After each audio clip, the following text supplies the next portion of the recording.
সমষ্টি কমিটিৰ সভাপতি, আজিৰ এই উদ্বোধনী সভাৰ সভাপতি, তেখেতক এখন ফুলাম গামোচাৰে সম্বৰ্ধনা জনোৱাৰ কাৰণে মই তালিবানসকলক অনুৰোধ জনাইছো।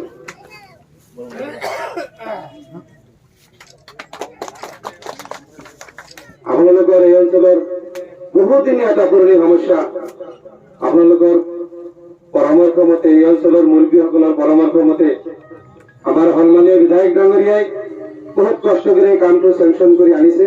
নিশ্চয়তে তেখেতক এখন ফুলাম গামোচাৰে মই সম্বৰ্ধনা জনাম আৰু তেখেতক সম্বৰ্ধনা জনাব আমাৰ এই কামৰ কণ্ট্ৰাক্টৰ সন্মানীয় দিলীপ বৰ্মন ডাঙৰীয়াই তেখেতক সম্বৰ্ধনা জনাব আৰু তেখেতৰ কাৰণে এটা ডাঙৰকৈ হাত তালিব যাব।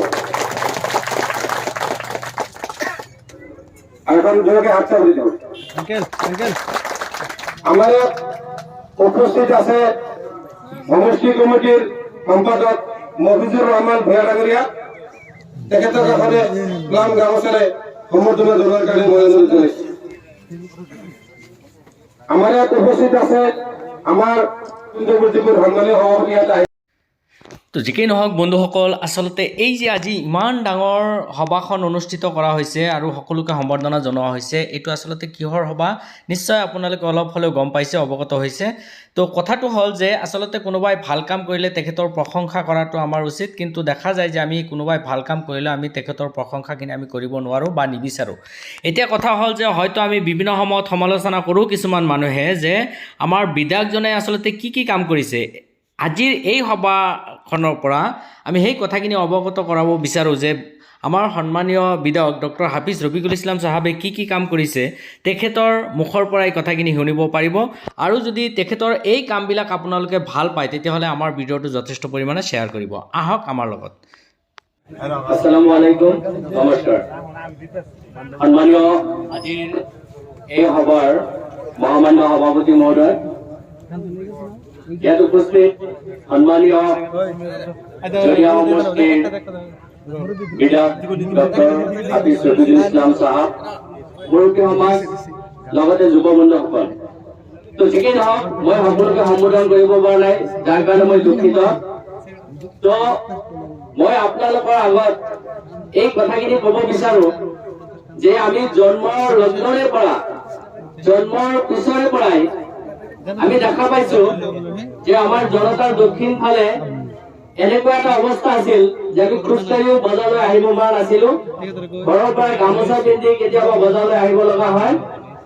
আৰু এই সমস্যাখিনি আমি সজোৰে আমাৰ কৰ্মদক্ষ বিধায়ক ছাৰক অৱগত কৰোৱাৰ পিছত তেখেতে গুৰুত্ব সহকাৰে কথাখিনি লৈ এই কামখিনি কৰাৰ কাৰণে যথেষ্ট চেষ্টা কৰিছে। মাজে সময়ে আমাৰ সমষ্টি কমিটিৰ সন্মানীয় সভাপতি ছাৰকো জনাইছিলো আৰু তেখেতেও কথাখিনি অৱগত কৰাইছে। আমাৰ সন্মানীয় বিধায়ক ছাৰৰ প্ৰচেষ্টাত আজি আমাৰ সেই সপোনখিনি বাস্তৱত পৰিণত হ'ব যাই আছে। গতিকে মোৰ ফালৰ পৰা আমাৰ এলেকাৰ হৈ ছাৰক প্ৰথমতে আন্তৰিক ধন্যবাদ দিছো যে আমাৰ এই পিছপৰা এলেকাৰ কাৰণে ছাৰে যিখিনি কাম কৰিছে সেই কামখিনি যে আমাৰ সদায় চিৰস্মৰণীয় হৈ থাকিব, অৰ্থাৎ আনে কৰিব নোৱাৰা কামখিনি যে ছাৰে আমাক কৰি দেখুৱাইছে, তাৰ কাৰণে আমি ছাৰৰ কাৰণে এটা হাত কৰি জোৰদাৰ কৰি দিব লাগে। আৰু ছাৰৰ এই কামৰ জৰিয়তে আমাৰ এলেকাৰ প্ৰতি যে ছাৰৰ যথেষ্ট মহব্বত আছে, ভাল পোৱা আছে, সেই কথাখিনি প্ৰমাণ হৈছে। আৰু বিভিন্ন সময়ত আমি আমাৰ মোবাইলত দেখা পাওঁ যে আজি বোলে তাত ৰাস্তা উদ্বোধন কৰিছে, কালি বোলে তাত মাথাউৰি উদ্বোধন কৰিছে, পৰহি বোলে তাত ২-৩টাকৈ কিবা ৰাস্তা উদ্বোধন কৰি আছে। এই কথাখিনি আমি কিন্তু ফেচবুকত পাই থাকো। গতিকে আমি এই কথাখিনি ক'ব পাৰো যে আমাৰ নামনি অসমৰ কাৰণে, দুখীয়া জনসাধাৰণৰ কাৰণে, সংখ্যালঘু মানুহৰ কাৰণে যিখিনি পৰিশ্ৰম কৰি আছে, কেৱল আমাৰ সমষ্টিতে নহয়, বিধানসভাৰ মজিয়াতো তেখেতে বিভিন্ন বিষয়বস্তু লৈ যি সজোৰে দাবীবিলাক উত্থাপন কৰিছে, তাৰ কাৰণে আমি সদায় গৌৰৱান্বিত, আমি জনীয়াবাসী গৌৰৱান্বিত, লগতে আমি সকলো সংখ্যালঘু সম্প্ৰদায় গৌৰৱান্বিত। গতিকে আমি আশা ৰাখিছো ছাৰে এই ধৰণে ভাল ভাল কামবিলাক কৰি আগবাঢ়ি যাওক আৰু তেখেতে আৰু আগবাঢ়ি যাব। আমি তেখেতৰ পিছত আছো। এইখিনি কৈ মই মোৰ চমু বক্তব্য সামৰণি মাৰিছো। ধন্যবাদ। আমাৰ উন্নয়নৰ ক্ষেত্ৰত আমাৰ সন্মানীয় বিধায়ক সাহেবে এই 2 বছৰত কি কৰিলে, বিশেষকৈ আশা কৰিম তেখেতে এই কথাখিনি জনালে আমাৰ ৰাইজে নিশ্চয় সুখী হ'ব। এইখিনিতে আমি আমাৰ সন্মানীয় বিধায়ক সাহেবক বক্তব্য ৰাখাৰ কাৰণে অনুৰোধ ৰাখিছোঁ। এটা কামৰ শুভ উদ্বোধনৰ কাৰণে একত্ৰিত হৈছো। ৰাতিপুৱা আমি 9টা বজাত বৰবিটাৰ পৰা আত্ৰুবিৰ এটা ৰাস্তা আছিল, এই পেকেজৰ লগতে আছে। এই আপোনাৰ জনতা বজাৰৰ মছজিদ বিটাৰ যিটো ৰাস্তা প্ৰায় 1 কিলোমিটাৰ মান ইয়াতে আছে, আৰু সেইফালে বৰবিটা বজাৰৰ পৰা আত্ৰুবিৰ ফালে এই দুটা মিলি এটা পেকেজ। এই কামৰ আজি আমি শুভ উদ্বোধনী কৰিলো। এই ৰাস্তাটো গৈ গৈ চাৰা বজাৰলৈকে যেতিয়া পাব সেইদিনাখন মোৰ ভাল লাগিব। আমি চৰকাৰৰ পৰা আদায় কৰাৰ কাৰণে আপোনালোকে দেখিছে বিধানসভাৰ ভিতৰে বাহিৰে যিমানখিনি কৰিব লাগে চেষ্টা কৰো। আমি কাম আৰম্ভ কৰিছো। যোৱাকালি আমাৰ নৱজ্যোতি কলেজৰ পৰা আৰম্ভ কৰি গুনিয়ালগুৰি বজাৰ হৈ নদিয়াপাৰা দাবুন্দিয়া হৈ গৰম বজাৰ পৰ্যন্ত আমি 5 কিলোমিটাৰ ৰাস্তা, পুৰণি ৰাস্তা বহুত ডেমেজ হৈ গৈছে, এইটো ৰিপেয়াৰিঙৰ কাম আমি আৰম্ভ কৰিলো যোৱাকালি। আৰু এই গোটেইখিনি কংগ্ৰেছে জিলা পৰিষদ এলেকাত পৰে। যোৱাকালি যিটো আমি ৰাস্তাৰ কাম আৰম্ভ কৰিছো নৱজ্যোতি কলেজৰ পৰা গুনিয়ালগুৰি হৈ দাবুন্দিয়া হৈ গৰম বজাৰলৈকে।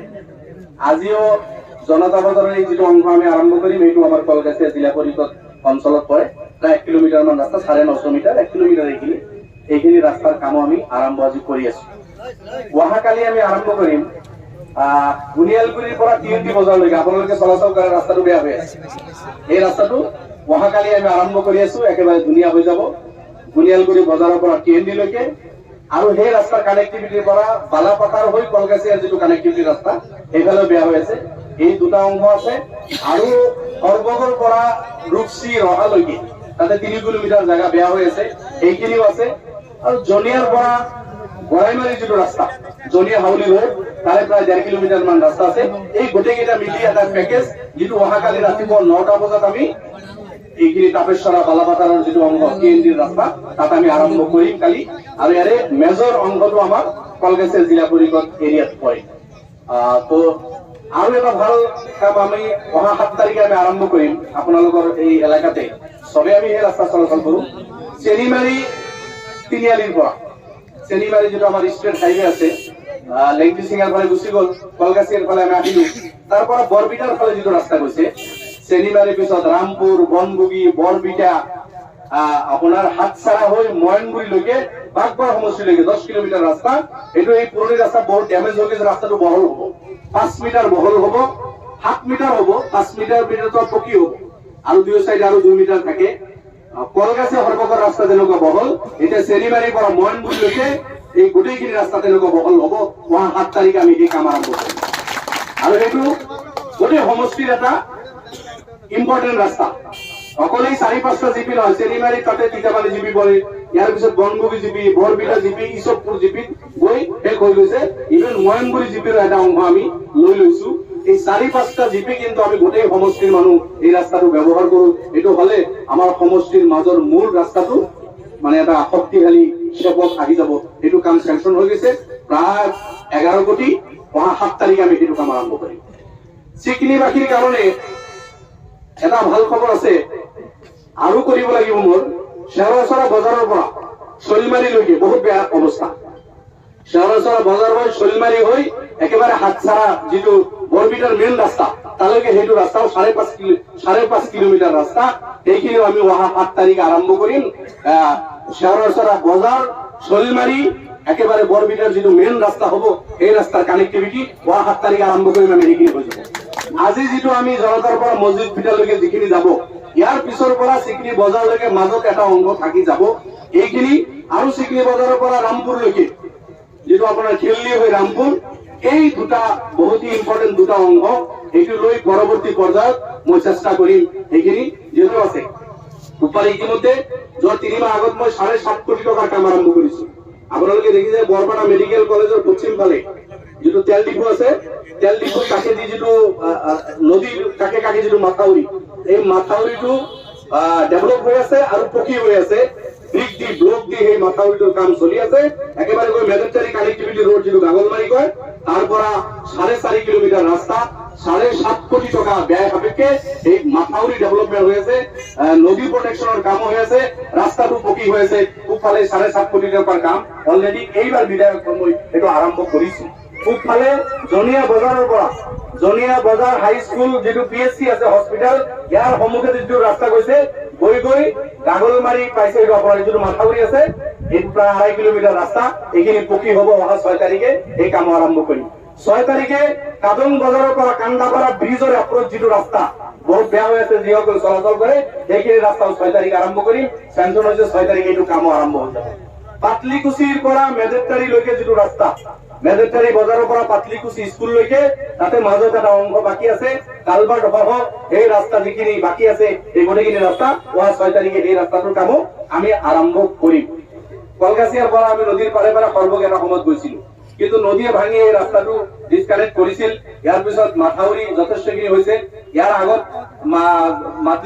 মাতলিজাৰৰ পৰা আমি মাথাউৰিৰ যথেষ্ট অংশ ইতিমধ্যে পকী কৰিছো যেটো ফিল্ডৰ বজাৰ আগত যে এয়াৰপোৰ্ট আছিল ব্ৰিটিছ পিৰিয়ডত তাৰ কাষে কাষে ৰাস্তা এইখিনি পকী হৈ গল এতিয়া আমাৰ 1.5 কিলোমিটাৰ জায়গা মাথাউৰি বাকি আছে এইখিনি স্যাংশন হৈ গৈছে ইতিমধ্যে টেন্ডাৰত গৈছে 7-10 দিনত অৰ্ডাৰ ওলাই যাব ওয়া মাহৰ ভিতৰত এই গোটেইখিনি মাথাউৰি পকী হৈ যাব কলগাছিয়াৰ পৰা সৰ্বকলৈকে একেবাৰে পকীপথ মাথাউৰিত যাব তাৰ পইচা আহিও খালি এই কেইদিনত প্ৰায় 30-35 কোটি টকাৰ কাম যোৱাকালিৰ পৰা আমি আৰম্ভ কৰিছো 2 মাহ আগৰ পৰা আৰম্ভ কৰিছো আৰু যোৱাকালিৰ পৰা দ্ৰুতগতিত আৰম্ভ হৈছে সমষ্টিৰ বিভিন্ন জিপিত আমি এইখিনি কাম পৰ্যায়ক্ৰমে আৰম্ভ কৰিছো বিধাবিধিৰ প্ৰায় 25-30 কোটি টকাৰ কাম এইখিনি কাম হ'ব